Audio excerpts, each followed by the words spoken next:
ahead and get started. I know we had said from 8 to 5, but he is going to have to leave at 3 o'clock because he's got to catch a plane, turn in a rent-a-car. We'll keep our UISD for a little short time to talk about, to talk about science fair, that we need to just clear the air with what's going on with the science fair. We intentionally put you in groups of 4, no more than 5, so that we're able to put the activities and things that he wants us to do. So I'm gonna ask that if you're more than 4, if you could please come to other tables where we only have 2 or 1 person. Just for the flexibility of being able to work a little more. We want everyone involved, and when the bigger the group, then it's only 2 people doing the whole project. But we don't want to inconvenience you, we just want it to be in groups of 4, please. Also, the UISD, you received the posters and the 2 CDs. All we're asking is that you make sure that these stay in your hands, because you signed out for them, and if they opt to inventory, where did they go? And they were bought with federal funds. We need to make sure you're the contact person to look for, okay? We're very lucky today because we had bought the wonderful program. We were all excited about it, but then we didn't have any money to train. And since we're science, we're always kind of, on the back burner here. But thanks to the efforts of Idania, our TRC collaborative, they were willing to provide this training for us. But we wanted to make sure that all 27 of UISD teachers were present, because since we had purchased one for every campus, so that we didn't leave anyone out. Our presenter today is coming from the northern part of Dallas, northern part of Texas, so he's come a long ways. His name is Luis Hernandez, and so he's going to share what we call the science picks. I think you're going to really enjoy it, because it's one of the areas that we're still struggling with our ELL students. So you're going to see this awesome presentation that he's going to put together, for us. So let's put our hands together and give him a nice round of applause. Thank you. Thank you for having me here. Yes, I'm really happy to be here, and quite an honor. First time here in Laredo. I'm going to talk about Science Peaks, which is a product that your school district got for you, and you have those on your table. But I'm going to talk about my story as a teacher, to introduce that product to you. So, in order for you to follow, I want you to please get this handout. Should be there on your table with. So you can complete this and be engaged during the presentation. It's called the Art of Science Learning from STEM to STEAM with ELLs, and you'll see during the presentation why I'm using that name. So in order to start, I need to introduce myself. Again, my name is Luis Hernandez. I'm originally from Venezuela, but I've been living here in Texas for the last 14 years, where I lived 3 years in Boston. I'm married to a Mexican. I work with a lot of Puerto Ricans, so sometimes I don't know what I'm speaking. It's a mixture. So forgive my accent. I'll try to do my best here. When I moved to Texas from Boston, I started working as a 5th grade bilingual teacher in Garland ISD. And I don't know if this happened to you, but when I started working there, it was a really frustrating experience. Literally, I felt like they threw me into the classroom expecting me to teach science, math, and all these subjects in English and Spanish, and not having enough material to do that in Spanish.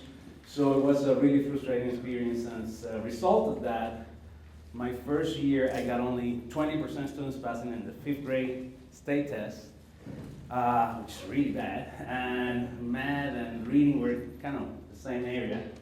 So I felt really bad in my first year. And usually when that happens, all the pressure goes into the teacher, right? You're the one who's doing all the things wrong, and you're not a good teacher.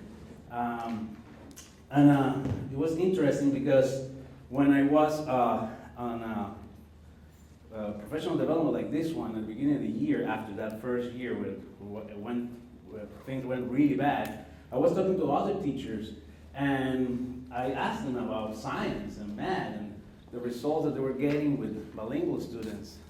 And then I realized that the room was full of bad teachers. You know, it's like everybody was having the same problem. And when we start talking about that, usually when you see that kind of situations, you tend to focus on the things that you're doing wrong, that things are bad. But that day I remember telling these the teachers, it's not possible that everything that we're doing is wrong. Because if that's the case, I mean, I'll do something else.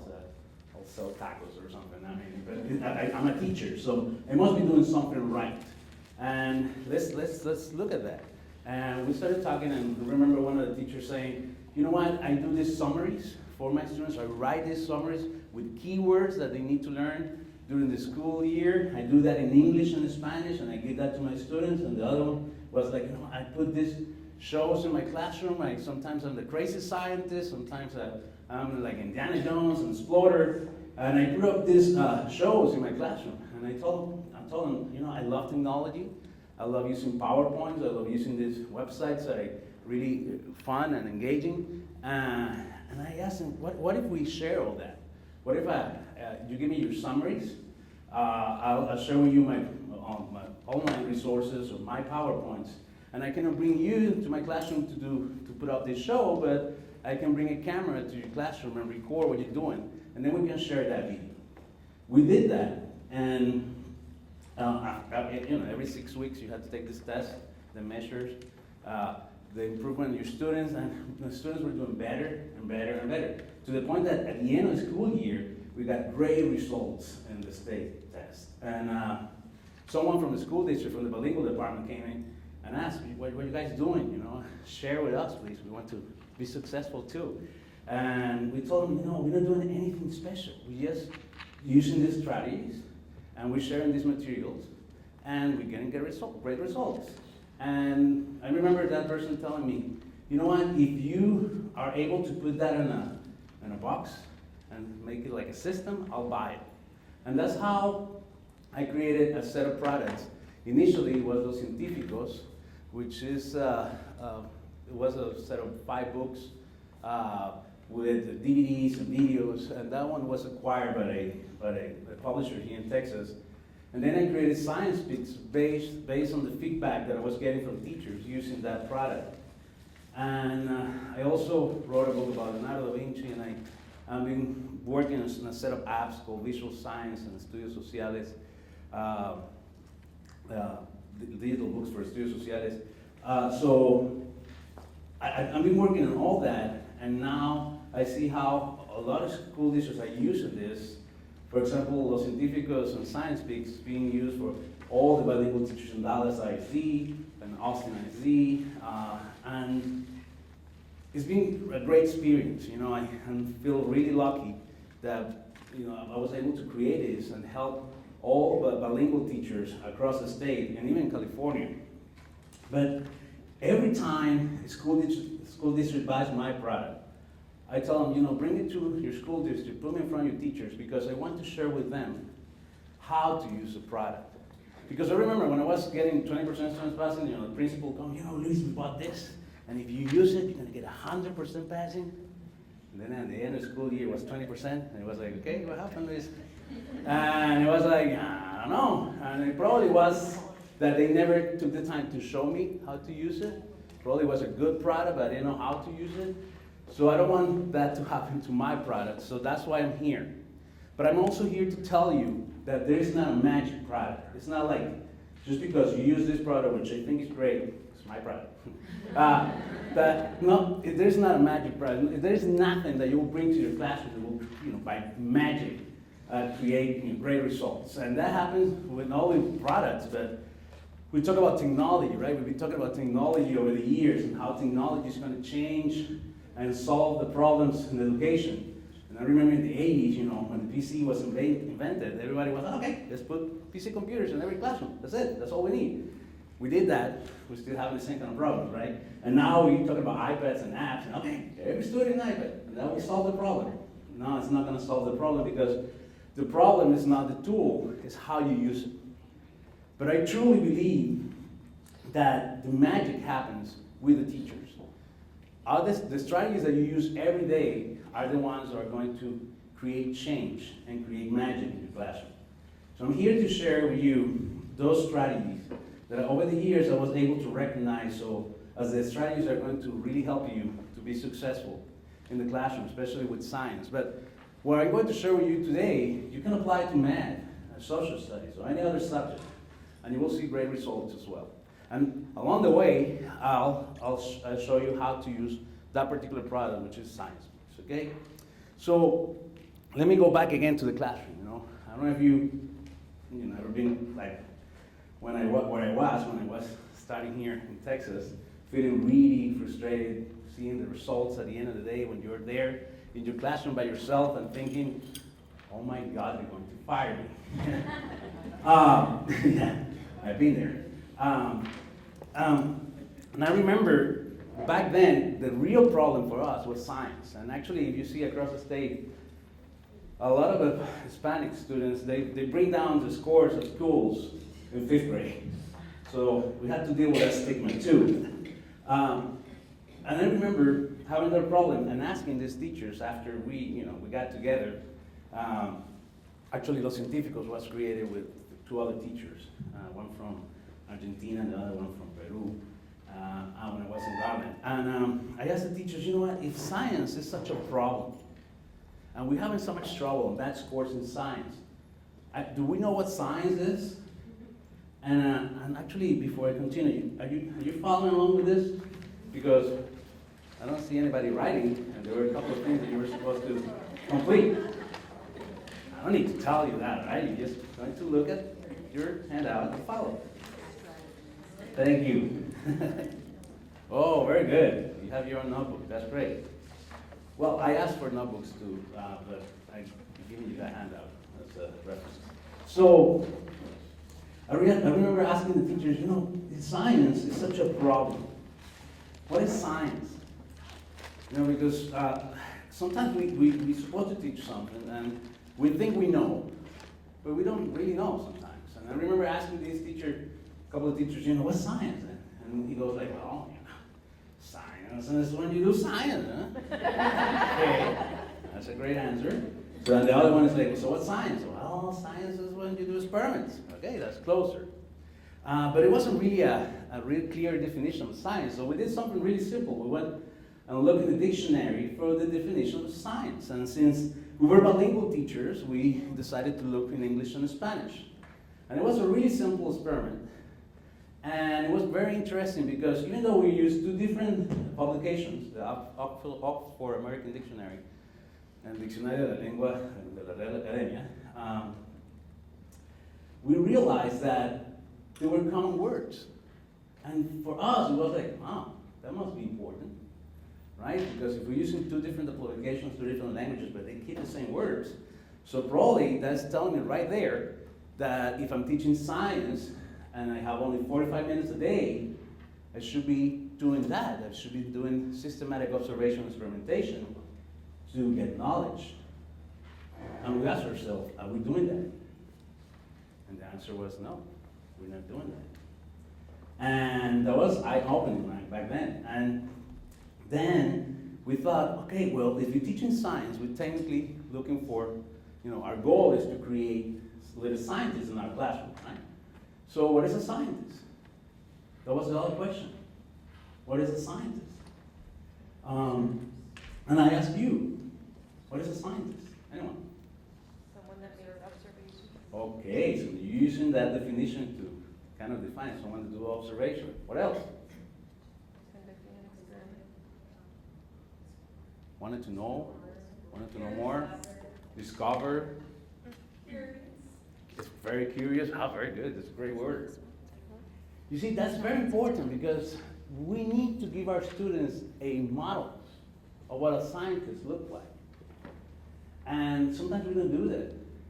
And technically, we are the model. And sometimes we're the worst model because of the things we do or we don't do in the classroom.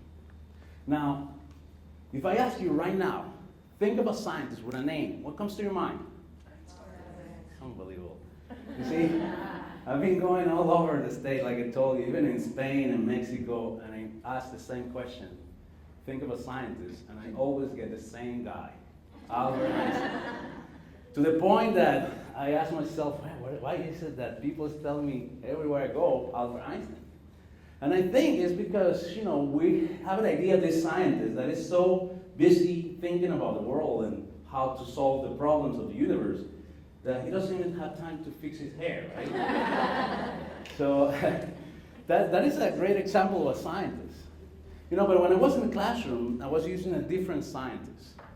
And I did this, because I realized that it's important to give the students a role model. And I was looking for a great role model. And it wasn't Albert Einstein, even though I think he's a great scientist. For me, it was Leonardo da Vinci. And sometimes when I say this, people say, well, Leonardo da Vinci wasn't a scientist, he was a painter. And there's no doubt that he was a painter. And all you have to do is look at some of his work, like that one, which we know him for, Mona Lisa, right? Or that one, which is the one I used to show to my student when I was talking about Leonardo da Vinci to my students. Why? Well, this particular piece of work called Virgin of the Rocks, or the Madonna of the Rocks, well, here the projector is not doing a great job with this because it's a beautiful, beautiful painting. But I use that because when Leonardo completed that work, he got a lot of attention, not because of the Virgin of the Children, which are marvelous, but because of the detail he was able to put on the rocks and plants, on the foreground and background of that picture. Now, that is, looks better over there.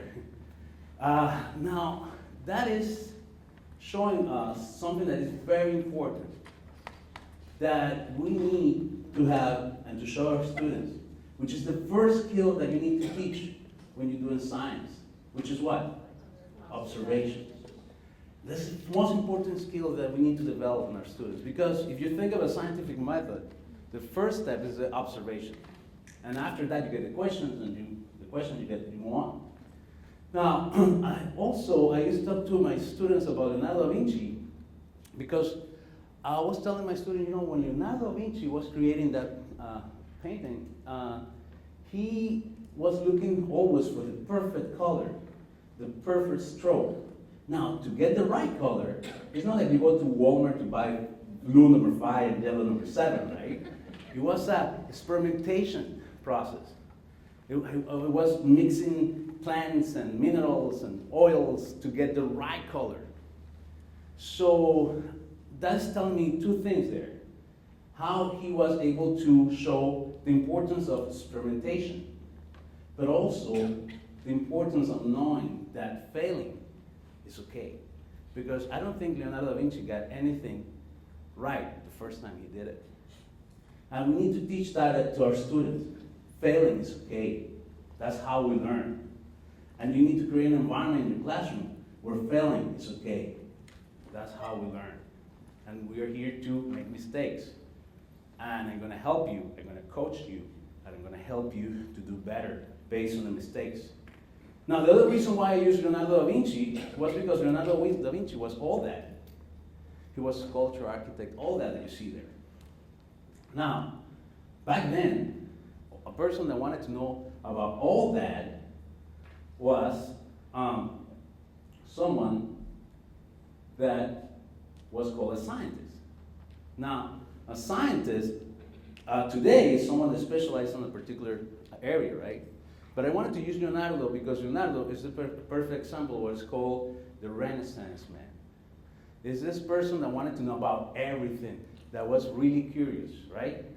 And we need to invite students to see that science is everywhere, that what we learn in our classroom is connected with everything, okay? And that what you learn in math is connected with science, and what you learn in reading is connected with social studies and math and science, and the other way around. That's one of those reasons why I use Leonardo. And finally, I use Leonardo because of that. Look at those. Those are pictures from his notebooks, the famous Leonardo's notebooks. You see a lot of sketches, a lot of ideas, a lot of pictures. And I remember telling my students, I want to see your notebooks, especially your science notebooks, like Leonardo da Vinci's notebooks, full of drawings, full of ideas. And whenever you see something that gets your attention, make a little sketch, write a note, bring it to the classroom, okay? Because we need to help our students to see that everything is connected. And finally, you see why now we're moving from the push of STEM education in our classroom to, in the last 3 years, we're switching to STEAM.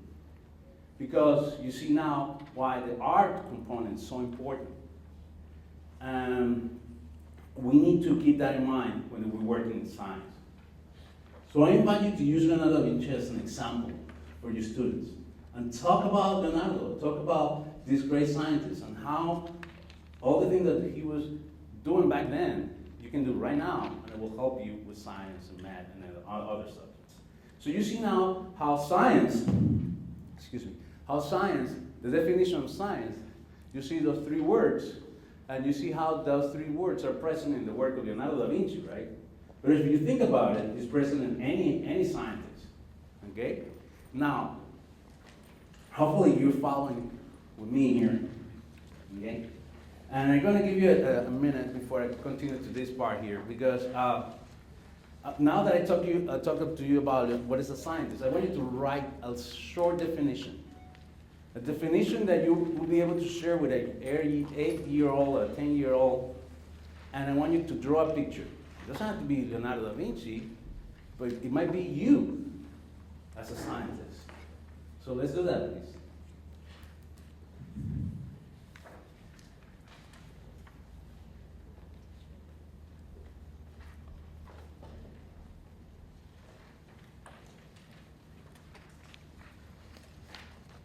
Very simple definition of what a scientist is.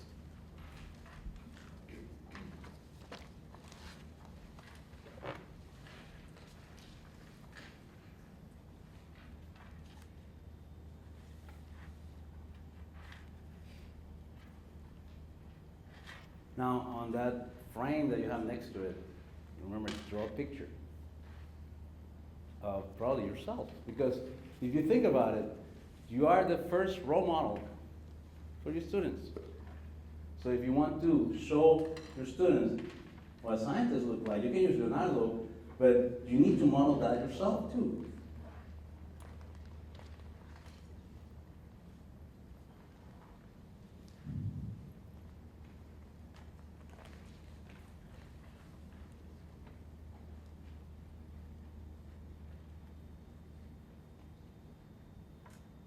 If you finish and you want to share your definition, raise your hand. Not all at the same time.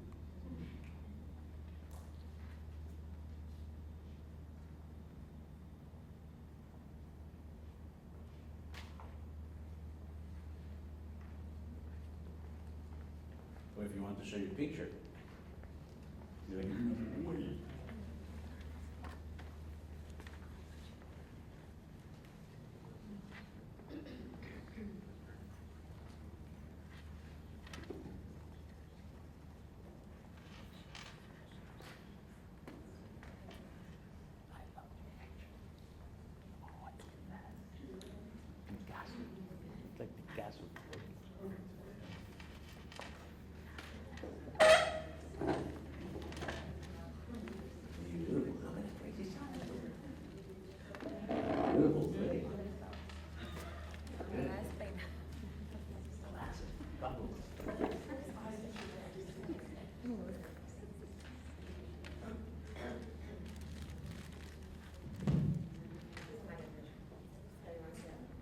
okay, you want me to read it?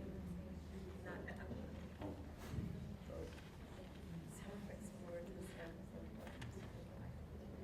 That's great, wonderful. That's what it is. Okay.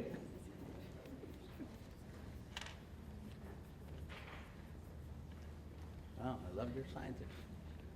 Crazy hair there. Nice. Okay, anyone want to share? I love the science. I'll share the definition. Okay. What is the definition? A curious person who uses observation and experimentation to Great, great. And you're using the words, right, from the definition. And that is so important because that is guiding us and it's telling us what is it that we need to do in our classroom. Because this is what a scientist looks like. And this is what a scientist is. Anyone else want to share? Show a picture? Don't be shy. Okay, good. So let's move on. So now you see that those three words are in the definition of science, but I selected other three words to talk about effective science teaching or effective STEAM teaching. Now, I used three different words. Systematic, I changed that to focus, and we're going to talk about that. Observation, I talk about visual literacy. And experimentation, I talk about playful learning. And sometimes people go, playful learning, experimentation? I don't think so. And it is like playing. If you think of a scientist, when you're doing an experiment, you're playing with the universe, you're playing with the elements, you're playing with certain objects to see certain result. Actually, Albert Einstein, he played with the rules of the universe to the point that he actually broke those rules. And now we understand the universe in a different way because of his play, right? Of his work. But when you're a scientist, you just love that. And for you, it's like playing. So if you want to be effective, and this is important for you to write, with STEAM education, STEAM teaching, you need to focus on what really matters. You need to use visual literacy, and you need to create an environment in your classroom where playful learning is taking place. And we're going to talk about each of those today. And in each of those areas, we have a set of strategies or activities that you can do every day to ensure great results in your classroom. So, the other thing that is important for me to share with you comes from my experience as a professor. I work as a adjunct faculty in Texas Women's University in Denton, and also I work for UNT in a project called BESTEX, Bilingual Educators for Students of Texas. And I remember I was putting together a class about Bloom's taxonomy. And I was thinking about Bloom's taxonomy, especially when I was going to college back in Venezuela, when I was going to become a teacher. And I was thinking, wow, this is so boring. Yeah, because the professor never actually articulated the whole thing in a way that made sense to me. And I remember going to the classroom, working as a teacher, and it was, oh my God, this is a boring requirement for the principal, right? I had to do it. But then I started teaching. And then I realized how important it is to take this in consideration. And I can tell you about my own experience. When I was getting 20% of students passing, when I told you at the beginning of the school year, when I started working here, I was getting 20% of students passing because all my instruction was down there. And it was the typical worksheet, or read the chapter, answer the questions at the end of the chapter. That was it. 20% of students passing. Now, when I started sharing these strategies with other teachers and talking about how we can solve this problem, and then we started sharing these strategies and seeing results, is because a lot of our strategies that we were using were going all the way to the top. And what is it that is at the top of that pyramid? Creativity. Do you see a connection there with what I just told you about Leonardo da Vinci and STEAM? Okay, so this is very important. And I want you to think about that. And I'm going to show you some strategies, and I want you to see where those strategies are in that pyramid. But also, I want you to think on your everyday instruction. What you're doing in your classroom, and where is that on that pyramid? Because if you spend too much time there at the bottom, you're in trouble. Okay?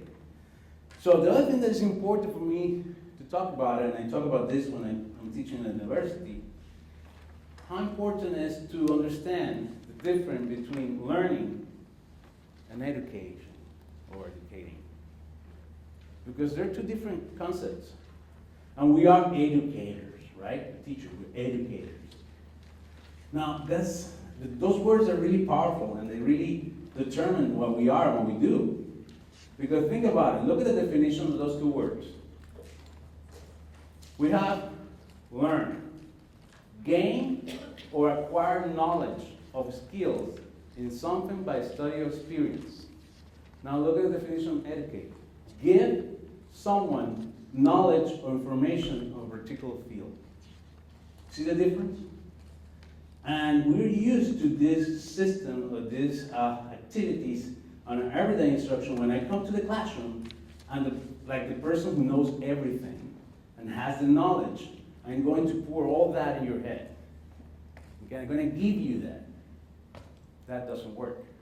Because if I don't want it, I mean, you can do whatever you want. I will never get it because I don't want it.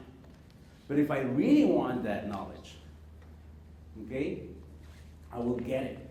How do you do that? By inspiring your students to learn. And I'm going to show you the strategies to do that. So, any questions so far? Do you follow me here with this idea? Yes? Okay, let's go then to those three areas. And let's talk about the first one here, which is focus. And that's why on your handout, you have a whole page for you to take notes, to draw, to doodle, I don't know, whatever you want to do. That will help you remember these strategies that I'm going to share with you. Okay, the first one I want you to remember, is very important, is to recognize enabling objectives. What's that? Well, enabling objectives, and that's connected with the name of my company, but it's because that's what they are, enabling objectives, are these objectives that will help me understand or get other objectives. An example of that is this one. Let's say that the online curriculum, remember I was in the classroom, I was following this online curriculum. And the online curriculum was telling me Monday morning, 8 o'clock, I was supposed to be teaching the water cycle. And I remember the principal coming to my classroom and sitting there and, Mr. Nanda, you're not teaching the water cycle? And I say, oh, you know what, it's because my students, they don't really understand that. So it's going to be really hard for my students to learn that. Because if they don't really grasp this concept, it won't make sense to them. So please give me some room and space here. And I will make sure that, I'm not saying that you're supposed to say that to your principals, but that's what I said. Limit some space here so I will make sure that my students really understand that. And if they really understand that, then probably tomorrow we're going to be in the library reading a book about that. And the students will go, oh, Mr. Hernandez, this is what you said the other day, that the water turned, I get it now. Right? They connect. And that's what we want. That's our work, to create an environment and to create experiences so the students can connect the ideas and connect with learning. But we need to give them the foundation. We need to give them the most important thing. So if you have only 45 minutes to teach science, even though the online curriculum is telling you to do something, but if you know that that thing won't fly because they don't get the fundamentals, don't do it. Invest your 45 minutes, give them the fundamentals, and you'll see how probably next week they'll connect with that. Okay? And the change that we have in the start, now that we have these main objectives and the one that support, they're trying to help us with that. Now, so if you know that your students don't know the main objective, but the online curriculum is telling you to teach the one that supports, I mean, what are you going to do? You're not going to do that, right? Because they're never going to get it.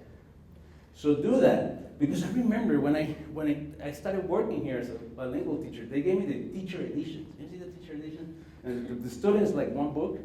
For the teachers, like 6 volumes. You know, boom! This is science. Boom! This is math. Boom! And you had to teach all that. Okay. And over the years, it was like, that's not possible. That's not possible. Especially if I have only 45 minutes, which sometimes is not 45 minutes. But what I realized over the years is that if I teach the fundamentals, the ones that are going to help them connect, the others will take place in a different area, in a different moment. But they will connect with that idea.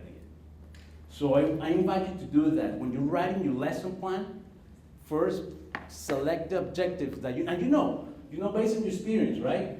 The start is telling you, the TICs are telling you, but you know based on your experience what are the most important objectives, or the ones that are really hard for your students to understand. So start with those, okay? Even though you're breaking the rules there, okay? So because what you're doing is just being responsible for the learning of your students, okay? And if you're showing results at the end of the day, my principal, he used to come to the classroom. Mr. What you're doing this? Okay, let me go again. Let me tell you. I'm doing this because, and it was, at the beginning, it was like, a little bit mad about it. But then he saw the results. Every 6 weeks, my students getting better and better. Do whatever you want, man. You're good. So you had to show results at the end, right? And to do that, you had to focus on what really matters. So I invite you to think about what is it that, based on your grade level, based on what you're teaching every 6 weeks, what is the most important thing? And you have to focus on that. You have to make sure that the students get that. Any questions about this? No? Okay. Next, bilingualism. This is very important. I remember when I started working here in Texas.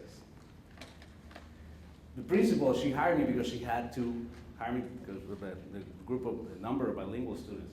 But she didn't believe in bilingual education, so she put me in the regular classrooms. So imagine, the first year teaching here. If I have a heavy accent now, you cannot imagine 15 years ago. It was crazy. And imagine going to all these regular classrooms and the students making fun of me. And I was like, oh my God, I hate this work. So at some point, she realized, or someone in the class, and the administration told her to put me in a bilingual classroom. And for me, it was like, oh my God, thank you. And then, when she put me there, she said, okay, you're going to be in your own classroom. You're going to be a bilingual student, but I don't want you to speak Spanish. So if you're going to do Spanish, you do Fridays 10%. Okay, good. And I remember having 6 students, just got here from Mexico, not a word in English. And it was like, this is not going to work. I don't know, I'm just going to break the rules again. So I decided to speak Spanish, especially when I was introducing the enabling objectives. When I was introducing my lesson for the first time, I was doing everything in Spanish. And I was given, after my instruction, given the material in Spanish or English according to what they were going to be tested. That's the other thing I learned the hard way. I remember asking, so how do I know who's going to be testing it? Don't worry, you decide that in March. Okay, I did that, 20% sometimes, right? And then I learned that you had to do that the first week. After the first week, you know already who's going to be testing in English and Spanish, and you're going to be given that material in that language so you can develop that vocabulary, right?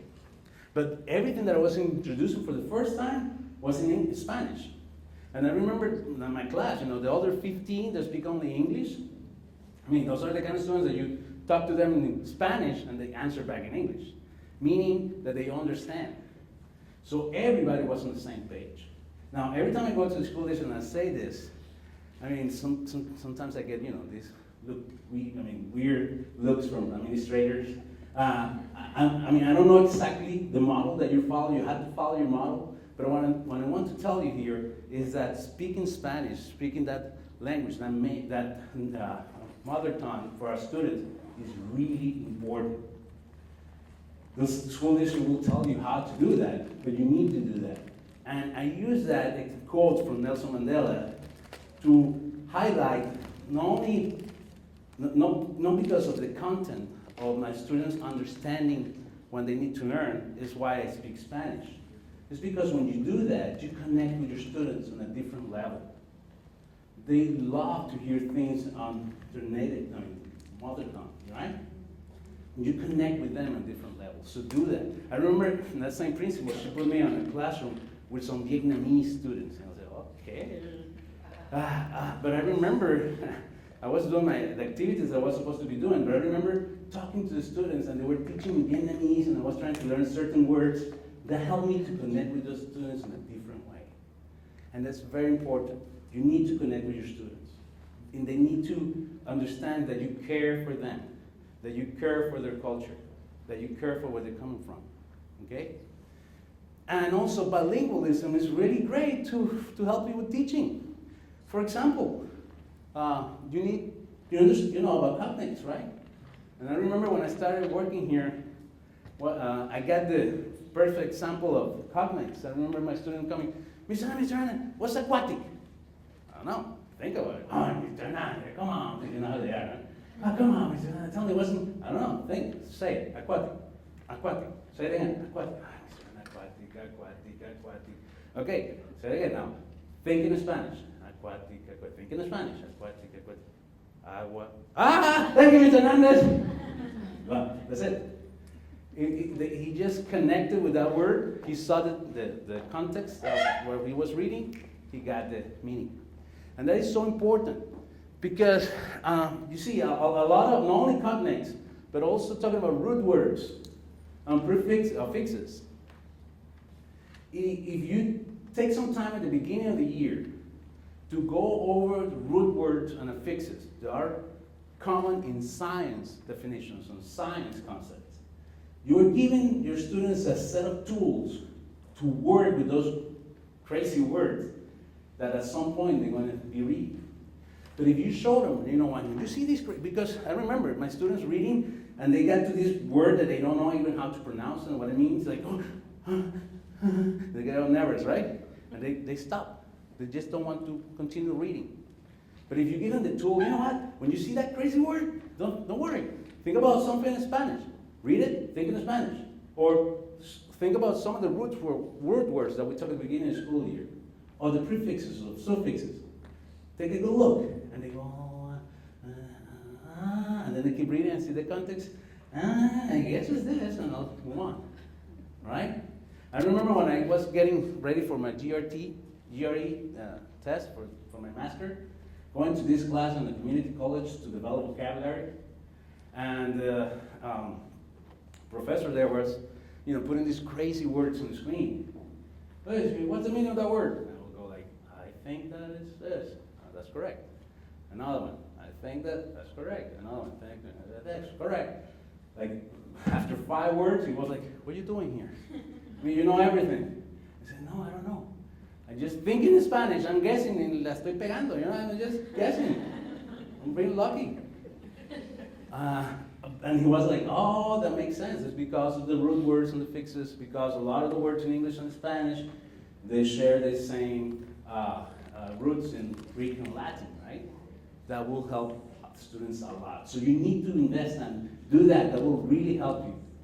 And the students will go over that fear when they see these words because they have some tools to deal with that. Now, the other thing that's important when we talk about bilingualism, when we talk about bilingualism, we talk about 2 cultures, okay? And that is very important. And I've been over many different school districts over the years, and I still see some teachers seeing the other culture, because I don't know if it's second or first one, is the other culture, as a problem. And they go, oh, here comes this Mexican again, or here comes this Vietnamese, They see that as a problem.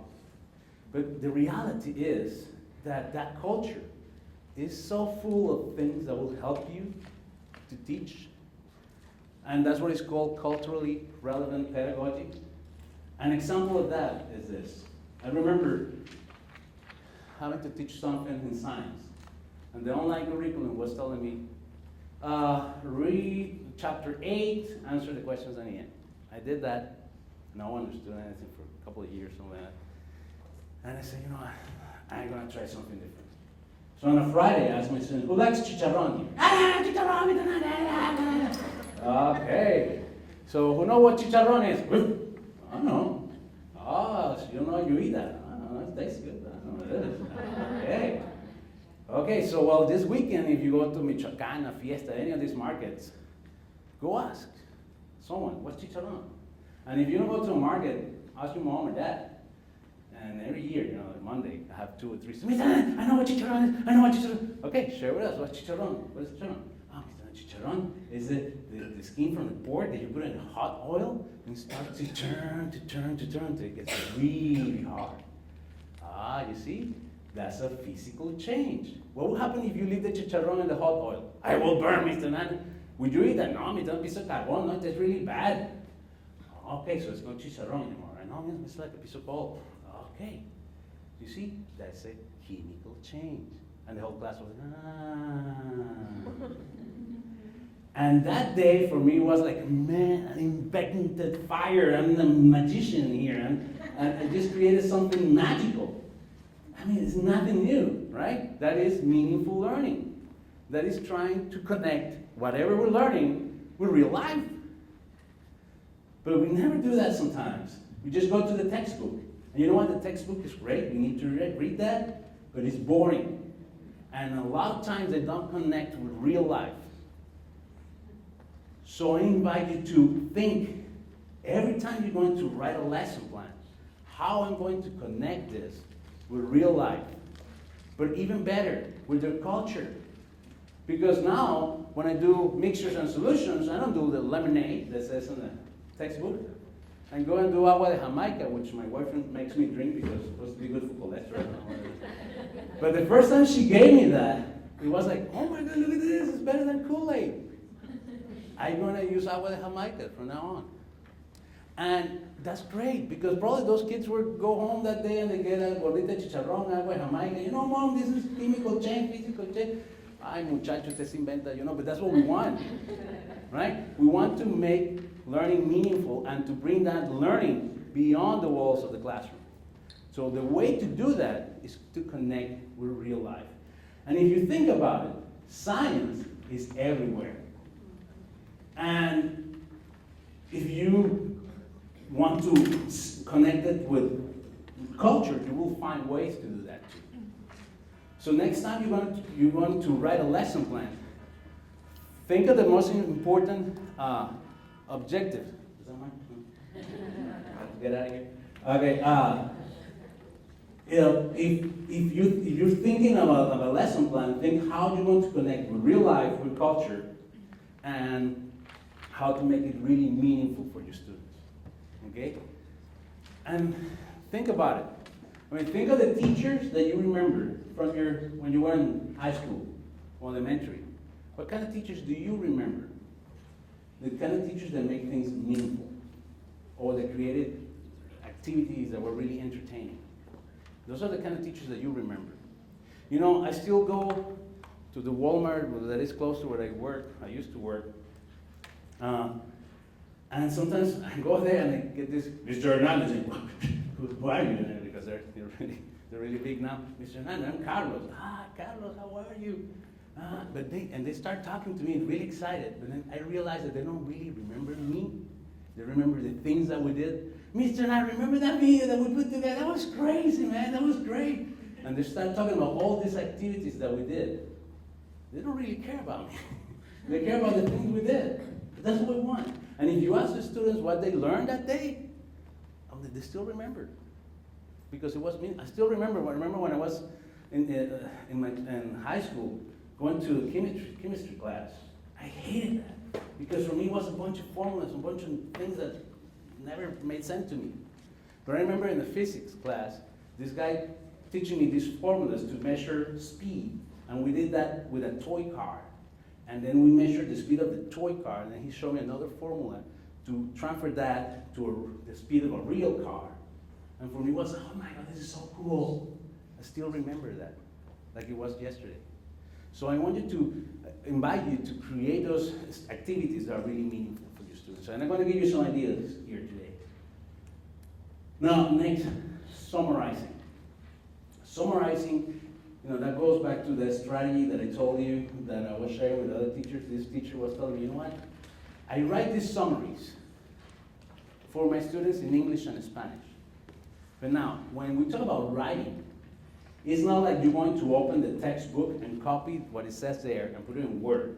Because if you do that, you just bring in something really hard to understand from one place, put it in another place, and give it to the students.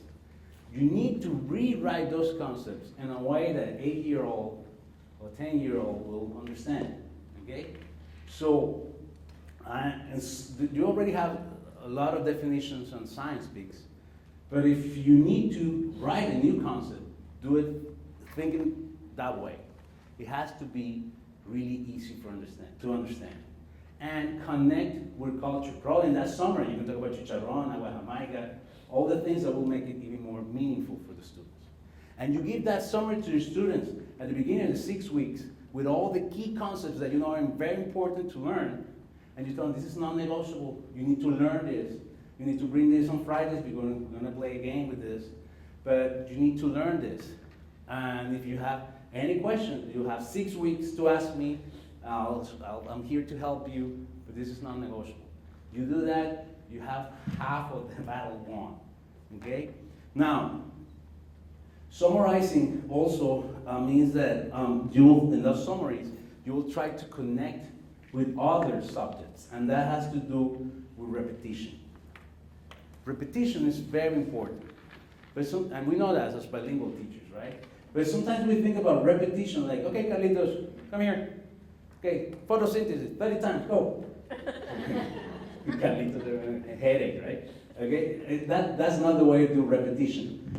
Repetition is creating activities or creating an environment in your classroom when they see the words, the concepts, in different areas.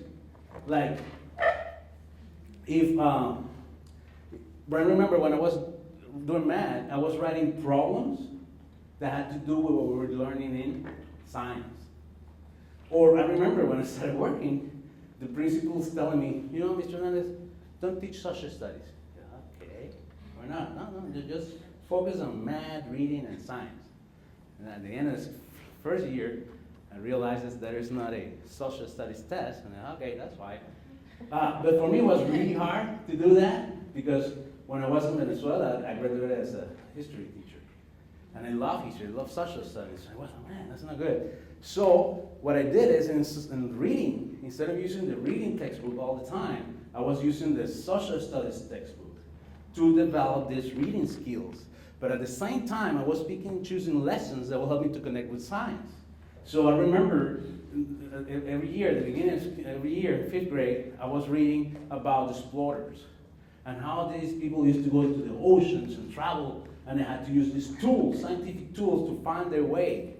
Okay? And I remember telling the story about the compass, which was invented by this Chinese dynasty, the Zheng Han, and talking about all that. And the students loved that because it was like a telenovela, you know? Oh my God, this is great. They killed that guy? Oh my God.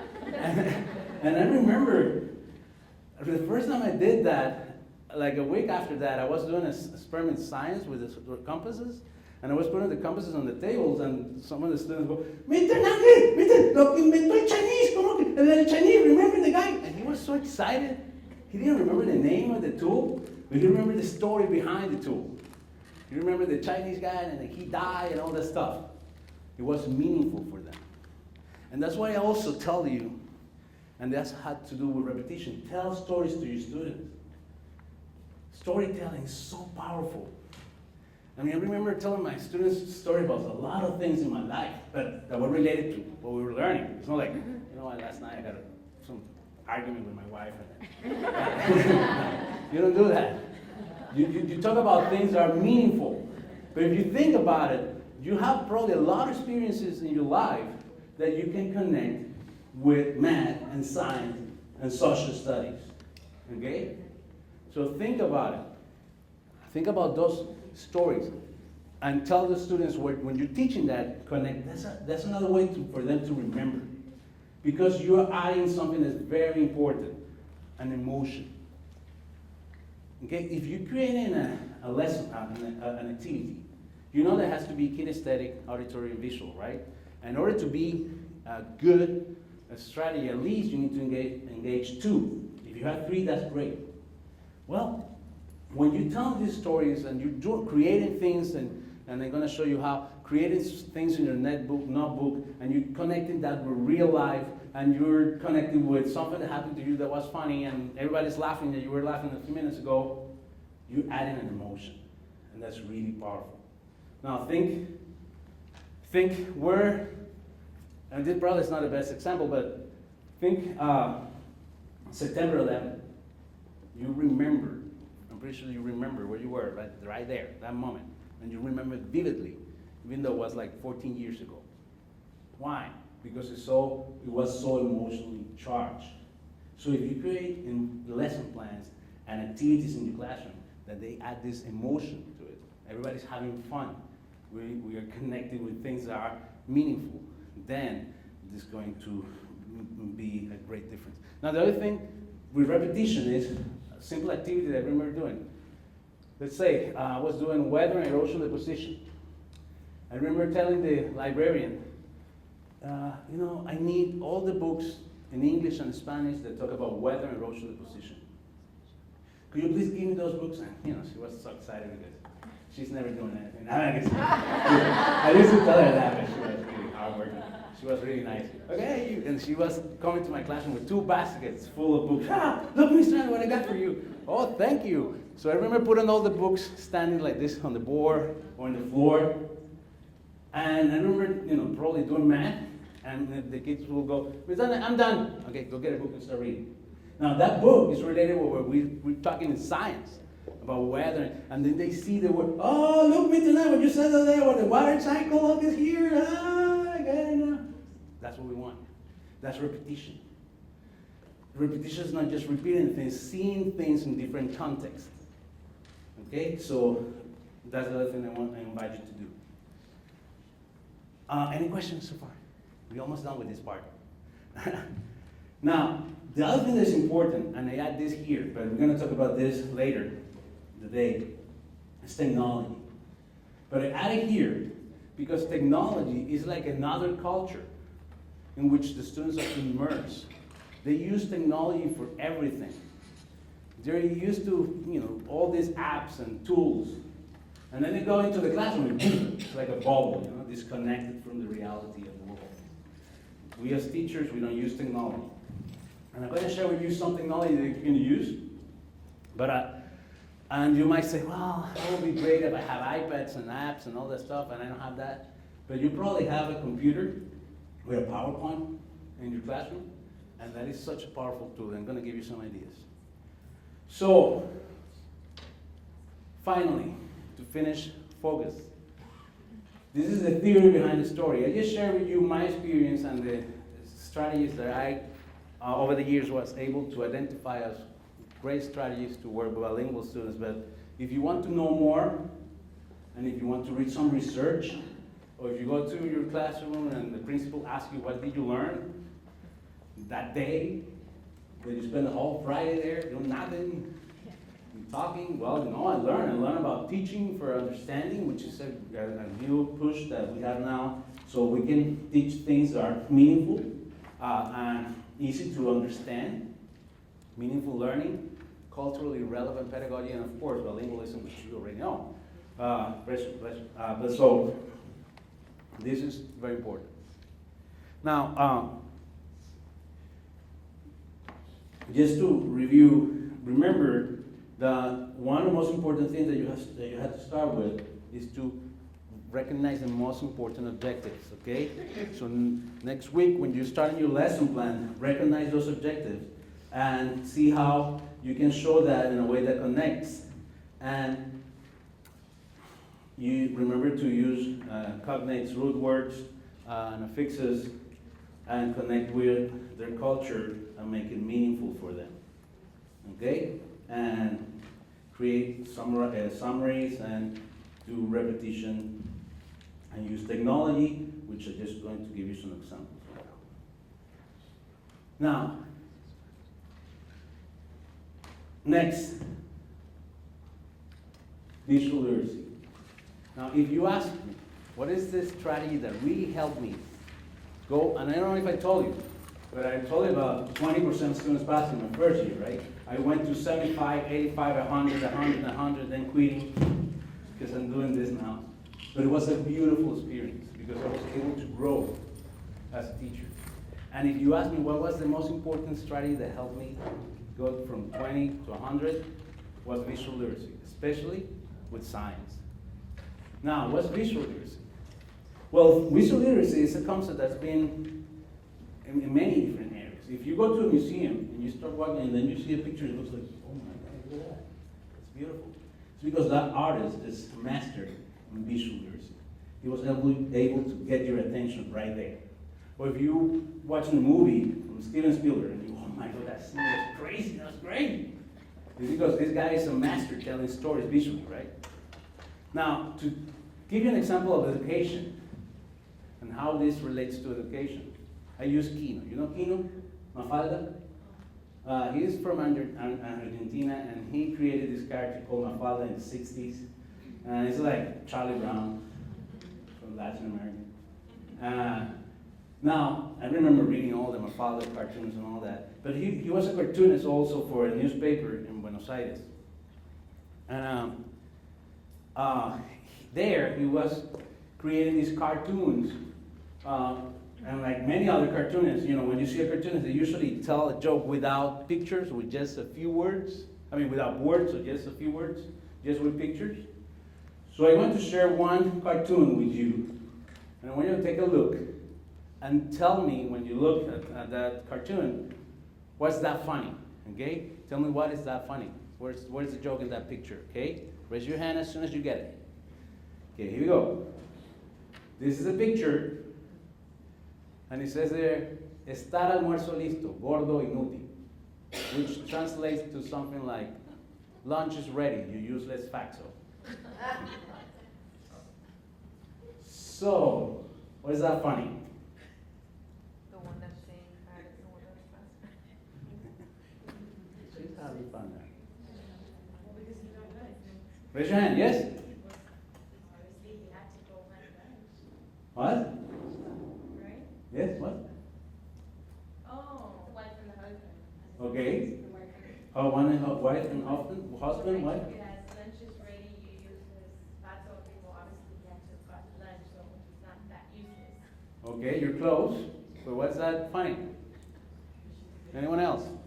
Because he's the one that Instead of going to hunt for food, he's drawing. You're close, but that's not. What else? He's the fat one. Here's the fat one. Okay, that also interesting there, but that's not why it's that funny. You see, I had to help you. Take it too long. You don't get it. So let me tell you why is that funny. The guy, because they say que está gordo. No. No, he's dramatic. Oh, because it's, you got it. Okay. Okay, he's showing that he got a lunch. Yes, you're getting closer. Hey, that teacher back there got it. Look, he got it right. He found the little detail, el pollito. That's the key there. Why is the pollito so important, that little chicken there?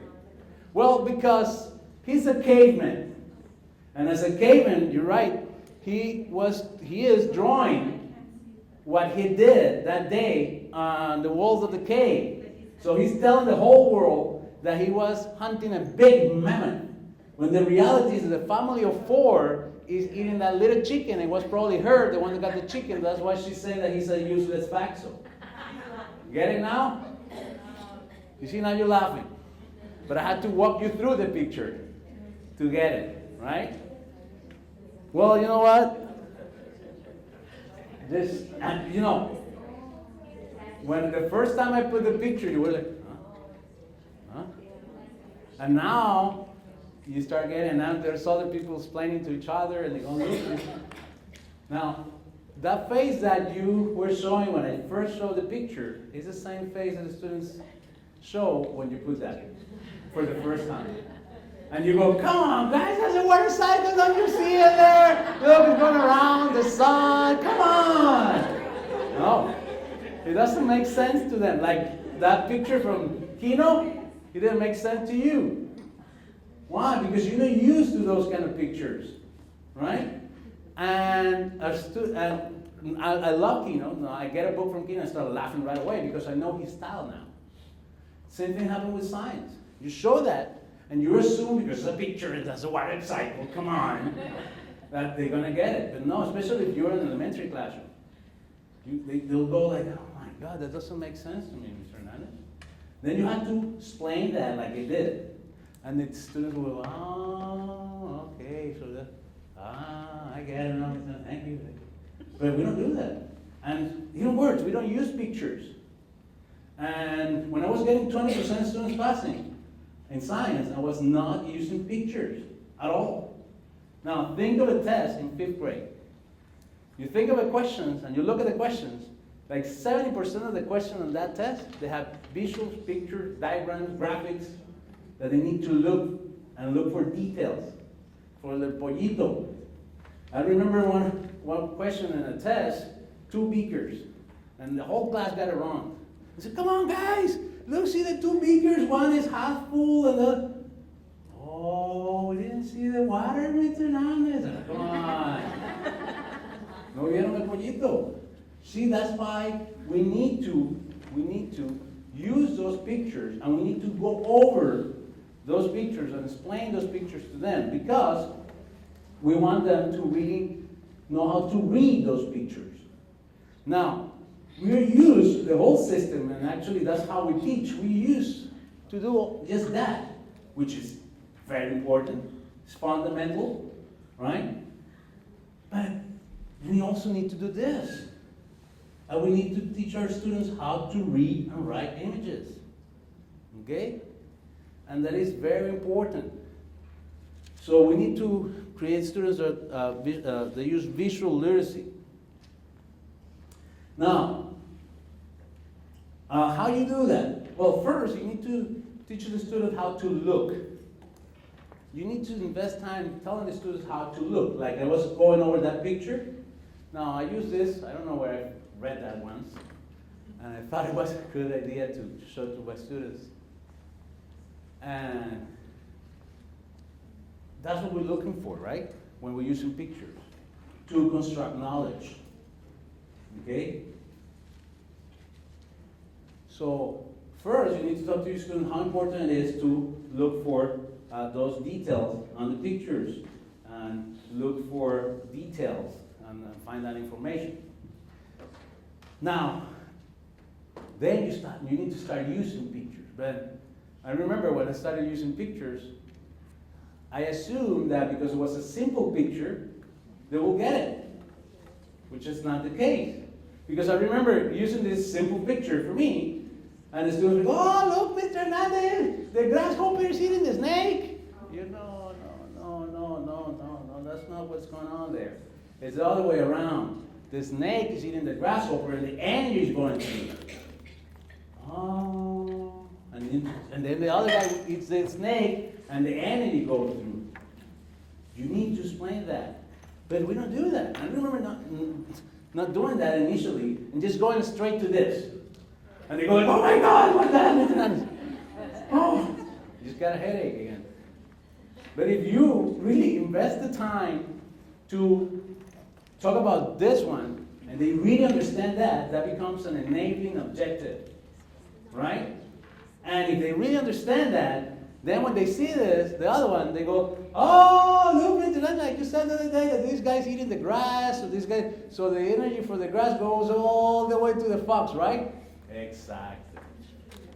But you need to give them that foundation. You follow me there? Yes? So this is very important. Use pictures. And remember that you have to go over those pictures. Just because the picture looks easy to you, doesn't mean that it's easy for your students. This picture, this is from Science Speaks, and I'm going to show you in a minute how to use it. I got this picture, the idea for this picture, from a question on the test, on the state test. And I remember seeing the picture, and the question was, what is the most important element in that picture?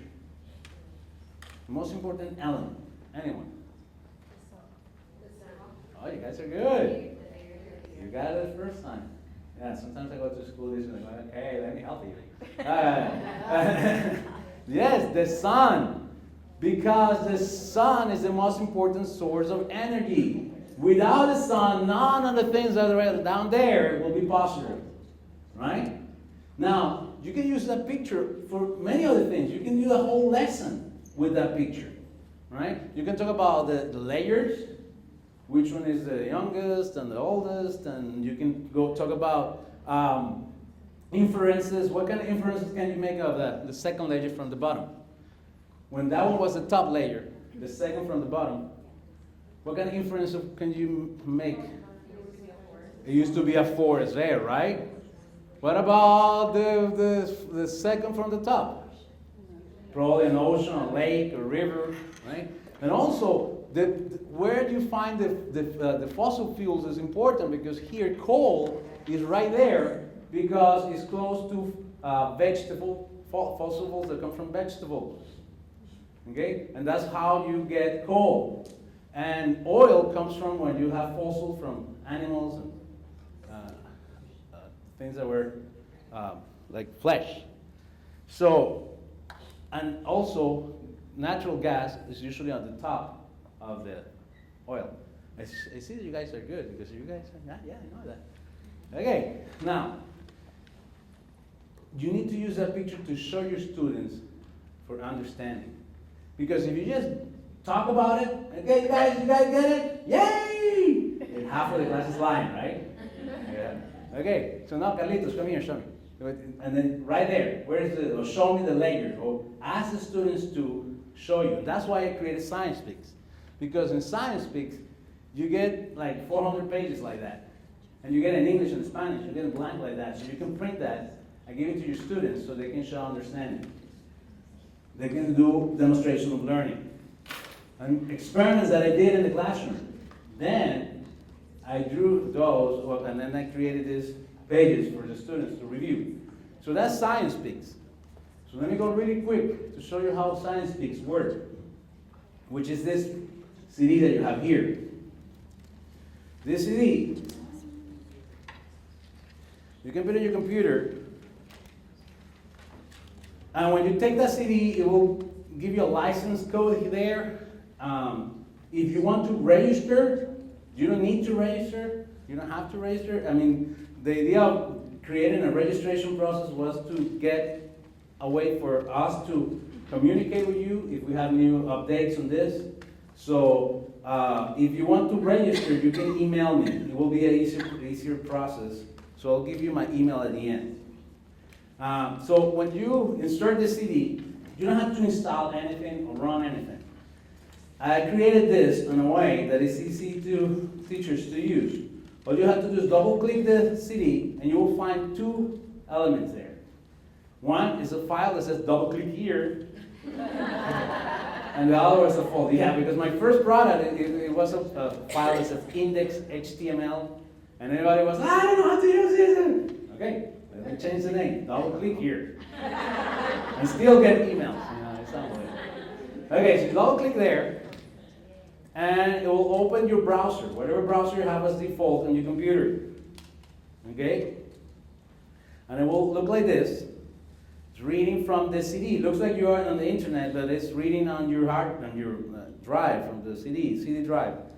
And it's kind of slow because it's reading from my old computer here. But it opens.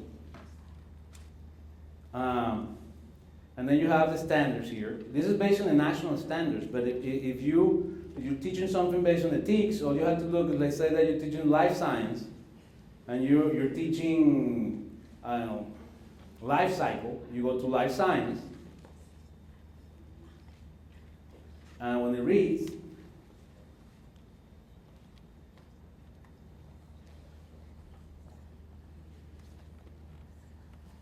it's because my computer is kind of slow. Let me do something.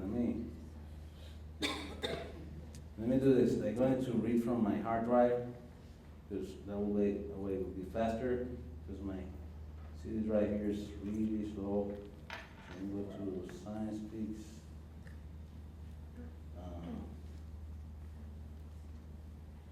Same thing, it's just exactly the same thing. You click there, you go to things, let's say that you have life science, and then you have animal life cycle here. You see it there? Now, you can click here and it will show you a picture of what it looks like inside.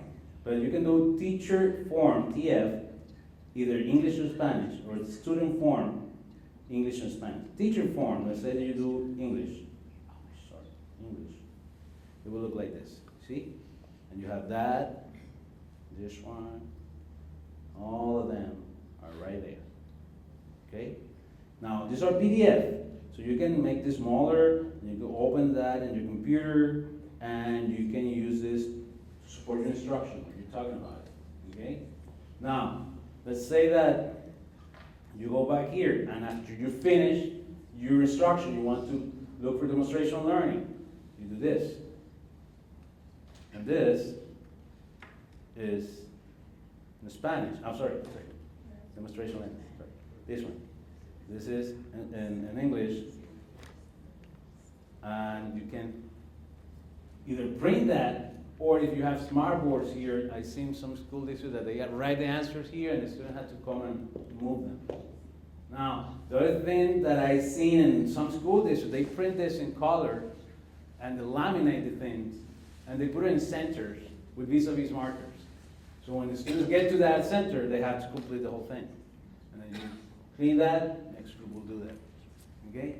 So you have a lot of material to use in the classroom.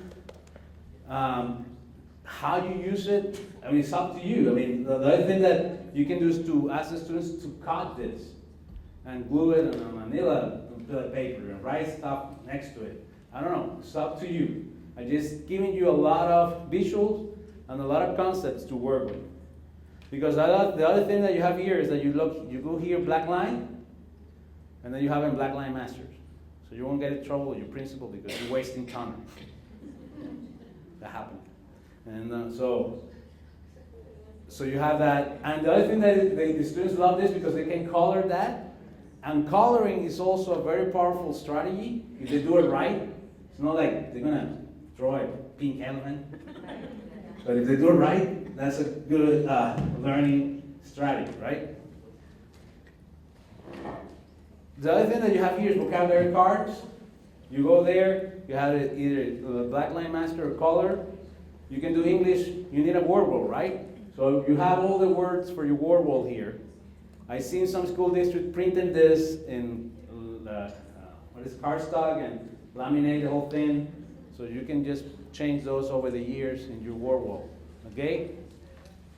Now we have a memory game which is similar to the vocabulary card, but we're adding the definition, the concept, and the picture.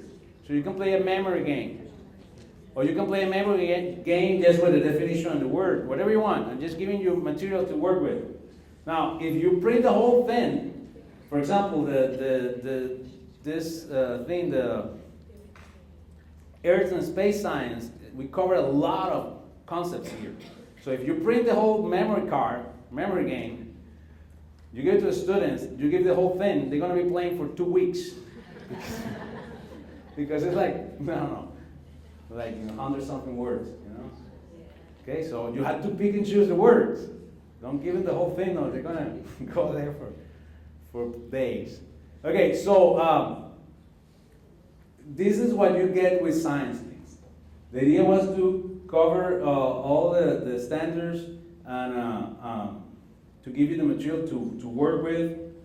Oh my God, I'm reading again, sorry, from my CD. I just want to do this one here faster.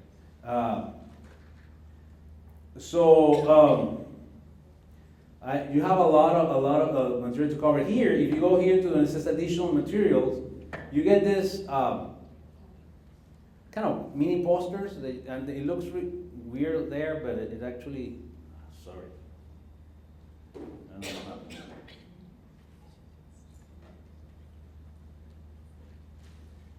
Yeah, it's time for me to get a new computer.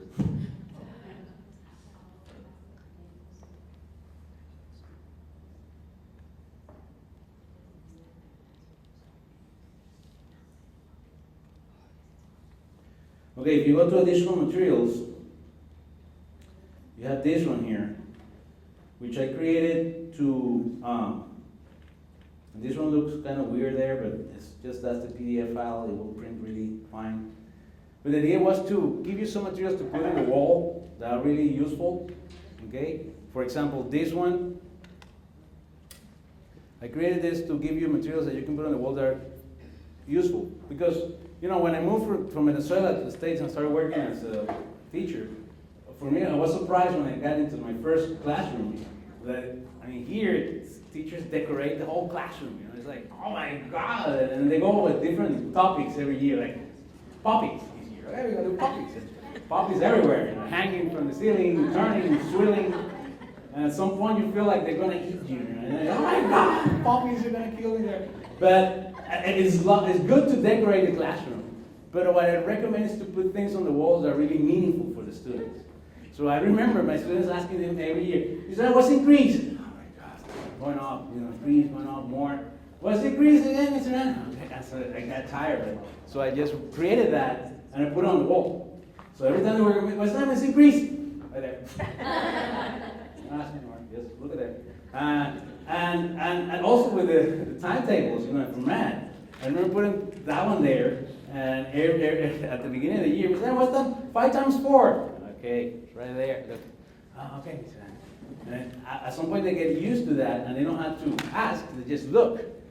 But it's interesting because you see them looking, and you tell them, you know what, that thing's not going to be there in March, so you better learn that.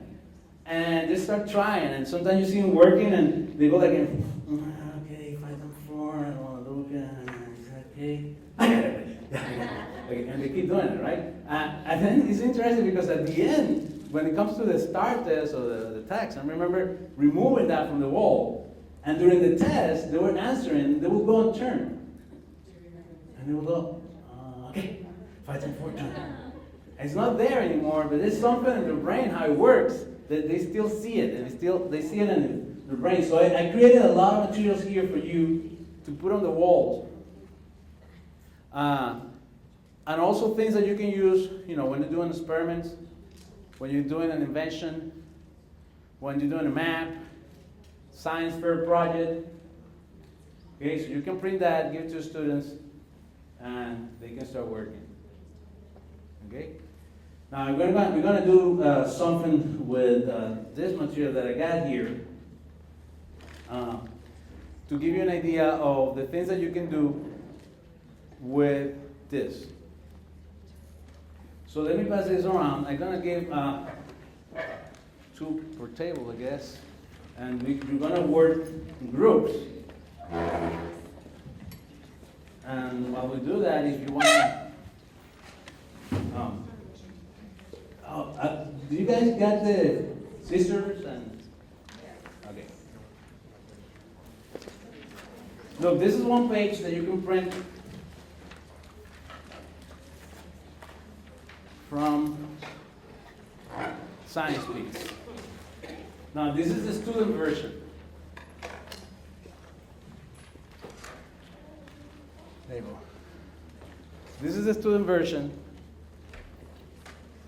And just to give you an idea,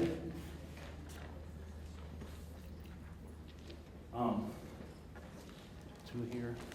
What we're going to do, I need you to cut those instruments, the scientific instruments, each of them, so they're separate. Oh, sorry.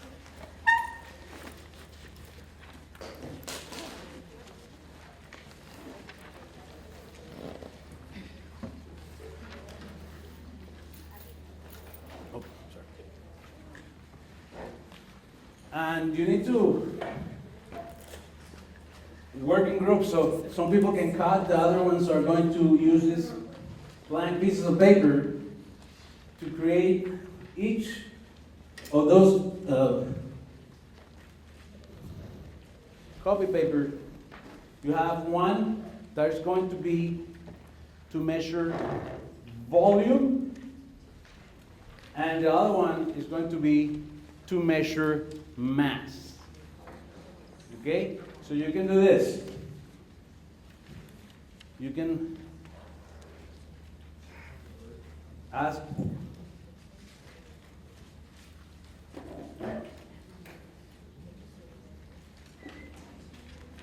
While you're cutting, the other person in the group can do this.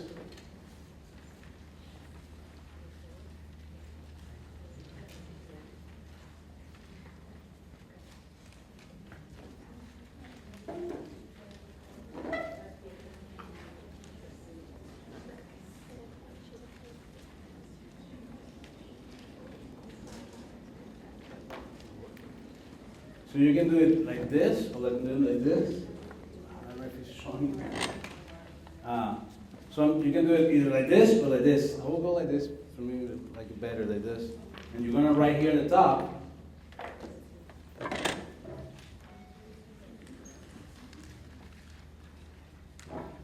Is it showing now? To measure mass. And the other one, same thing, but to measure volume.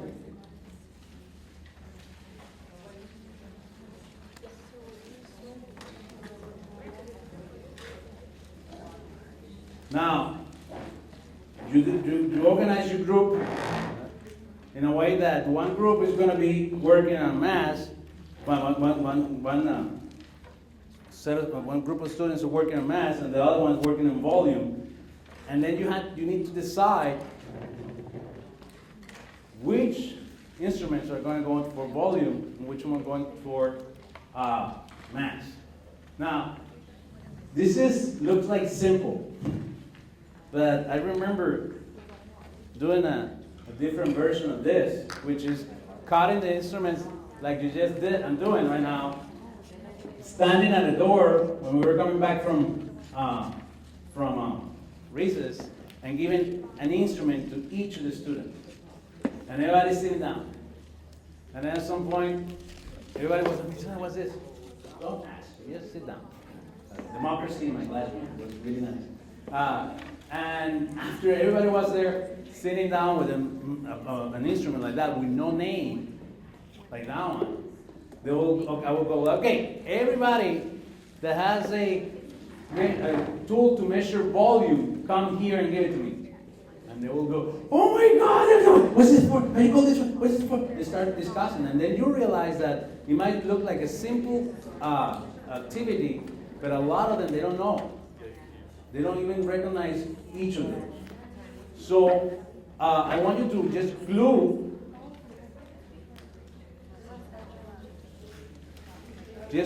in one page the ones that are for volume, and the other page the ones that are for mass. And after you glue those, you need to name those instruments. You're like, oh yeah. No, they're really easy, right? Huh? Oh, sorry. I didn't see you back there.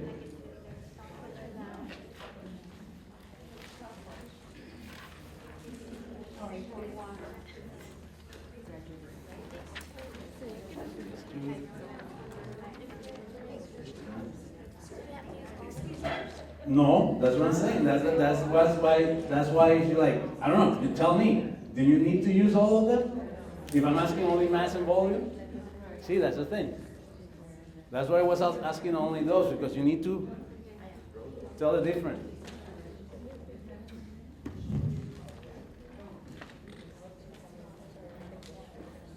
So after you glue them, you need to name each of. Okay. Well, that could be it. How are you going to use the ruler? How? Oh, that's interesting. That's a good way to explain that. Okay. Okay, that's good. Leave it there then. Okay, we're going to talk about that.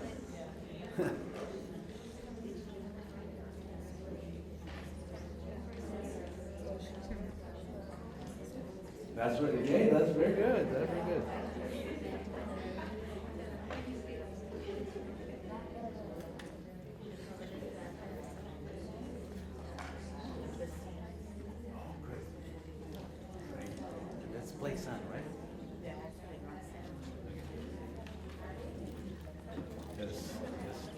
time to get this signed. A long time to, like a fine one, Oh, right? yeah, that's right.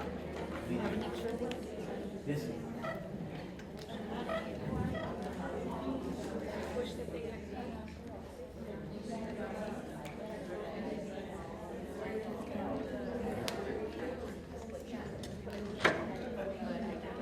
Okay. How are we doing?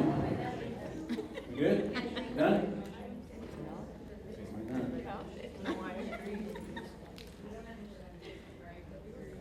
Okay. We talked about mass and volume. Do you think we're gonna use those? Think so. Right? We're gonna use it. Oh, okay. Look. Oh, yeah. Okay. We're gonna talk about that one.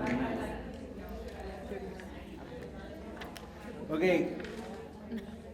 Look,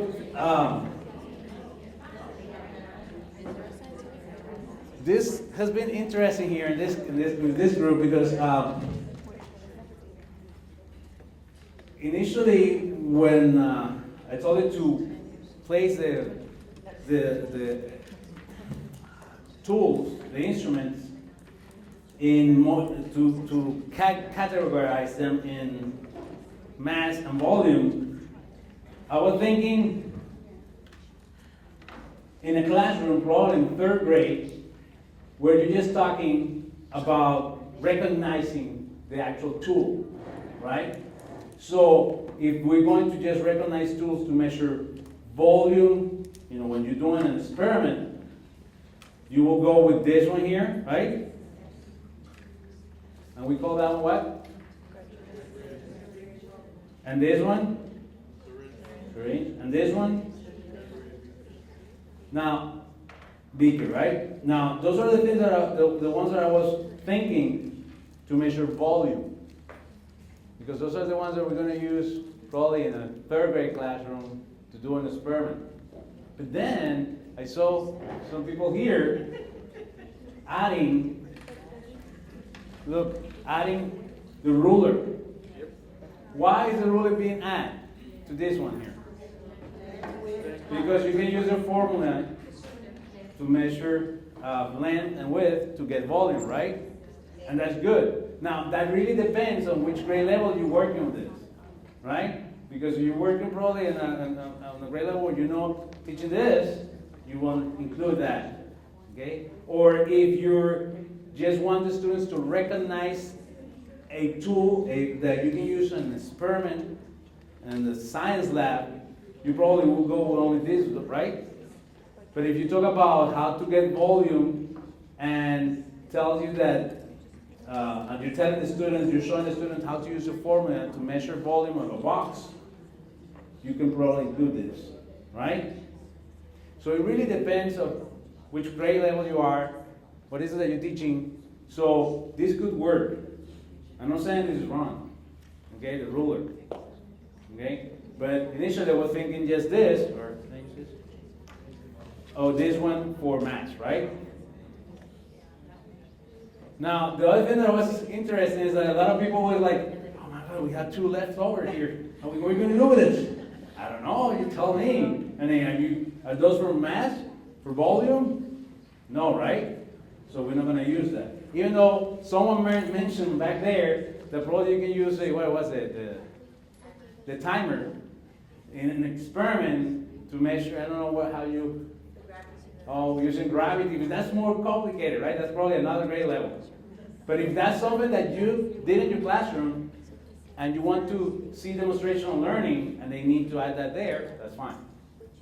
Now, what I want to tell you about this is here? Yeah. Is that, and you know this, that when you do hands-on things, it changes everything. And that was my goal with this. I wanted to give you visuals. I wanted to give you a lot of materials to use, but don't think of this as a page that I'm going to print like this and use like this. Use your imagination how to use this. Like I told you, I did the same thing with these tools, standing in the front of the door, giving one to each student, they will go, I don't know what this is for. And then when you ask them to recognize which one is which, And to bring it here, they go, oh my God, and they start discussing. But in that process, they're learning. And then they come here like, Mr. Hernandez, is this the one for volume? Yeah, they're shaking like that. And then, no, that's not the one. But in that process, they're learning, right? So that's what you want. So let me show you here that you get a lot for Earth and space, like when you're doing this moon cycle, phase of the moon. There's so many things here that you can use. And again, one idea of this was to give you this so the students can show understanding. But think about printing this, cutting, probably putting this on I seen school district. Oh, sorry. I seen school districts. Printing this in cardstock, in color, then cutting and laminating and cutting and putting in Ziploc bags. And the students had to put it together as a puzzle. So you have a lot of material to work with. And that was my goal. Because this is the kind of thing I wanted to have when I was in the classroom, especially in Spanish. And the other thing, everything here is in English and Spanish. Okay? Thank you. Yeah, every time I go to the school district, they say the vocabulary, I don't have to translate anymore, thank you. Let me get you lunch. I'll pay. Okay, okay. So, go again to the presentation.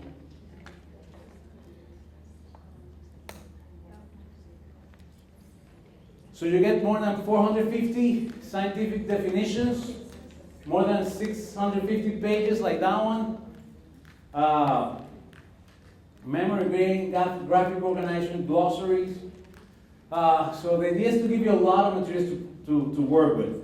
And that's why I decided to do a DVD, because my first product was a book. Imagine a book with that many pages, it will be like $8,000. So we did already the printable CD and the ideas. We did the instrument sample, which is this one. But again, think of all the things that you can do with all the materials that you get here, and how you can use them in color, Blackline Master, whatever you want. Okay. The other thing is videos. And these videos are from a product that I created called Científicos. Your school district didn't get this one in particular, but I wanted to show you the videos because those videos I created. And I want to reflect here how to use videos in the classroom. Because I remember when I started working as a teacher in Venezuela, getting a video, 30-minute video, just putting the thing there, the VCR, turning the lights off, okay, let's watch the whole thing, right? After 30 minutes, half of the class is sleeping, right? So that's not how you use videos. And that's why many administrators don't like teachers using videos, because that's what we do. But to use videos is to stop, like here, we can stop here, and we can ask our students to get the notebook. Remember, the notebook looks like Leonardo da Vinci's notebooks. And let's get let's write a definition, okay? And that's what I asked here at the school district for you to bring notebooks. I don't know if we're going to have time to do all this, but just to give you an idea of how to use a notebook like that. I have I know a teacher in Garland actually that he has what he calls it's like a Pictionary. But it's called El Diccionario de Cómo Se Lo Diría Mamá y Papá, which is something like the dictionary, how I would tell it to mom and dad, something like that, right? But this is a separate notebook that he uses during the day, and he already knows which words are very important, those key words. And during the day, either social studies, math, whatever they're working, okay, this is a key word here, guys. Get your Diccionario de Cómo Se Lo Diría Mamá y Papá, get this dictionary, and let's write a word. Let's define that word all together. Let's create the definition together. And that, of course, is going to be a definition that an 8-year-old, a 10-year-old will understand. and then let's make a picture. Okay? So that's another way to use videos as a reference to the word, the picture, and we can define it together. Now, the other thing that is important about videos is, and that's why you need to look for videos that probably they're not the typical videos you will find in some school districts that are kind of boring. But look, that's why Bill Nye, the science guy was so famous, right? Because he was presenting things in a different way. And that's what I try to do here with these videos. See, I use a lot of things that connect with the students. And this one, I remember the girls going, "Oh, look at the kid, he's so nice." And the boys like, "Oh my God." But then, after that, I will use this. And the boys will go, "Oh, cool, Mr. Hernandez, ninjas." Now, why do you think I'm using ninjas to talk about absorption? Because they absorb light, right? But you do that to a student, and you ask the student, "What do you think the ninjas dress black?" "Oh, because they look cool, Mr. Hernandez." No. They do that because they won't reflect the light. So at night, when they walk on the top of the roof, they absorb the light, they don't reflect, so you won't see them. And they go, "Oh, Mr. Hernandez, that's such a great idea. Tonight I'm going to dress black and we'll skate, Mom will see me." "Thank you, Mr. Hernandez." Okay, guys, don't take it that far. But that's the idea, right? It was meaningful for them, right there. Okay? And now they know why they dress black. Now, if you go to the textbook, they just have something black there. Absorbs light. Okay, that's exciting. So, these videos, I created these videos for you to see, for the students to see how what we learn in science connected with, this is the kitchen, you see? How it's reflected in real life, in everyday life, okay? So, you don't have to use my videos, even though if you want to buy this product, let me know. But YouTube, TeacherTube is full of videos, okay? And you just have to look for them. But look, here I just wanted to connect with real life. And some of these videos are free on YouTube, so I'll show you one in a minute. But again, you have plenty of videos online. Look for YouTube, TeacherTube. There are videos for the phases of the moon, to learn the name of the scientific instruments. There's so many other examples of how to use videos or where to get the videos. Now, the other thing that you're getting with Science Speaks is this poster. I won't recommend you to pull those posters out of that tube today. Well, until you get to your school district, because after you pull them out, it's going to be really hard to put them back in. And if you want, you can laminate them, like I've seen in many school districts they're doing. They're laminating the whole poster. And initially, when I created this poster, it was for the teachers to put on the wall.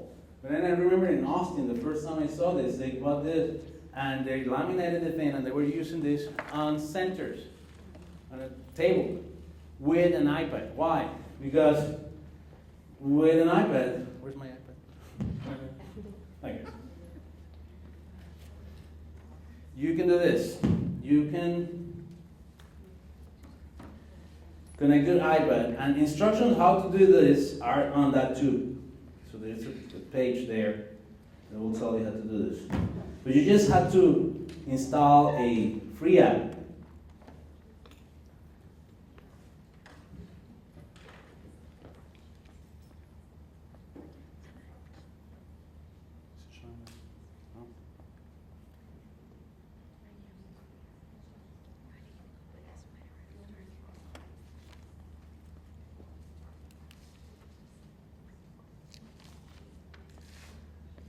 Okay, here we go. So,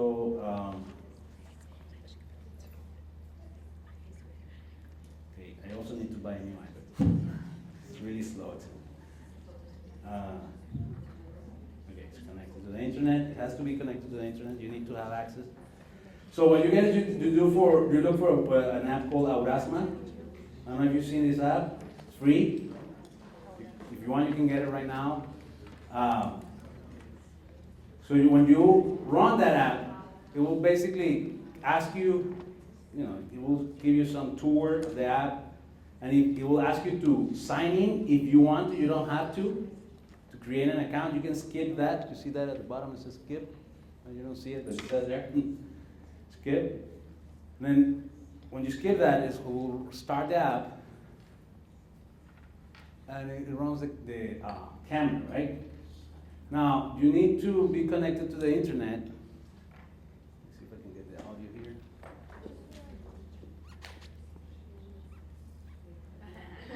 And then when you point that app, or the camera, to the poster, and you try to avoid glare, it's important.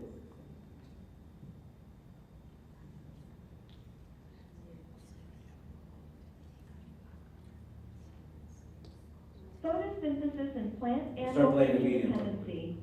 Plants are producers. They make their own And it's food called augmented from reality because if you move the photosynthesis. camera, it actually follows. Photo is the Greek word for the light, poster and and keep playing the video on synthesis top is of the it. Greek word for placing or putting together. So you have the whole Photosynthesis is explanation using there. light to put things together. But if you're working with bilingual Plants students, use sunlight to make food and you from need that in carbon Spanish, you just dioxide turn and that. wood.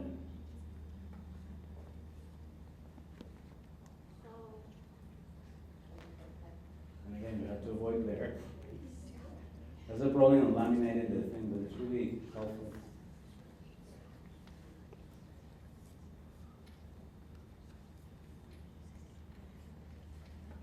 La fotosíntesis y la interdependencia planta-animal. Las plantas son Okay, productores. here they have the Ellas perfect hacen angle, su so propia that's what it's comida showing en el proceso clearly. llamado fotosíntesis. All there at a Foto different angle. es la palabra griega que significa luz. Y So it will play the whole es la thing palabra again in griega Spanish. para sumar o juntar. La fotosíntesis. Now, you need to keep pointing that camera to this, but the students love that. And for them, it's like magic. Like, oh my God, this is so cool, this or that. So you can have this, like I saw in Austin, you can have it in the center and with the iPad, and this works with iPad, any kind of Android tablet or smartphone. It's free. All you need is to follow the posters. What was the app you downloaded? Aurasma. Or asthma in English. It's this one here. See that there? Aurasma. Yes. Is that only like with your posters or? with- Okay, that's the other thing I'm going to tell you. This is, first, let me finish. You have to follow our company, okay? Because if you don't follow the company, the video won't play, it won't recognize anything. So the instructions are there. You need to go here and you just go to the app and then you tap here and this icon at the bottom. Again, I need to buy a new iPad. Because this one is, I don't know what happened now. There you go. And then you look for us, which is Science Speaks. You type Science Speaks. It's only with the registered, whoever's registered. Yeah. Science Speaks, you search for it, one word. And then you should get the posters. You can pick any of those, any. And then you follow. Now it says following because I'm already following my poster.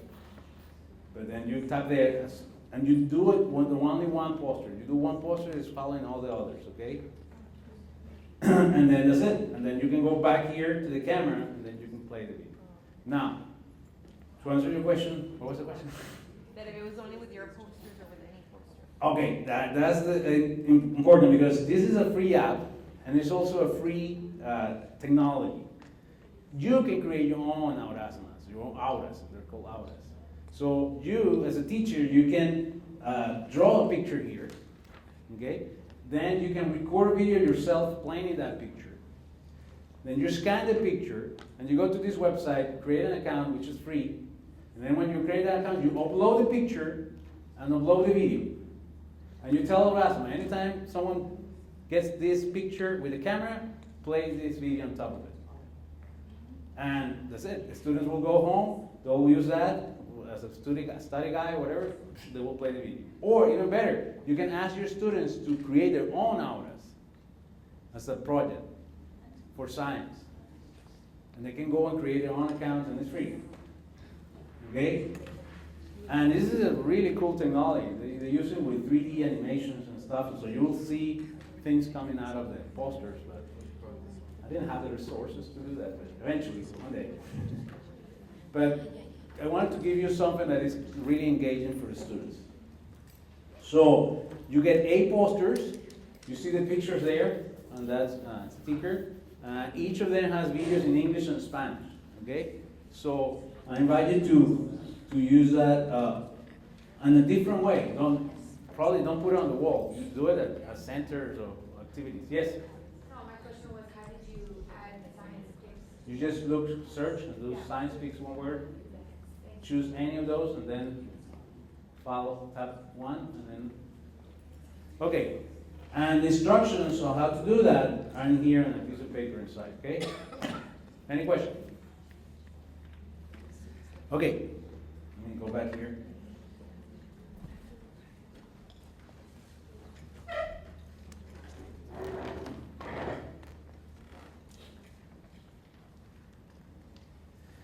Now, like I said, you can do Erasmus, you can do YouTube, Khan Academy, use videos. They're really powerful.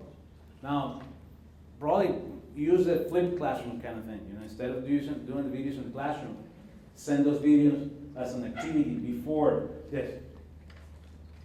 Yes. Okay. Yeah. Break. No. Let me just finish this before we go to the next activity. So.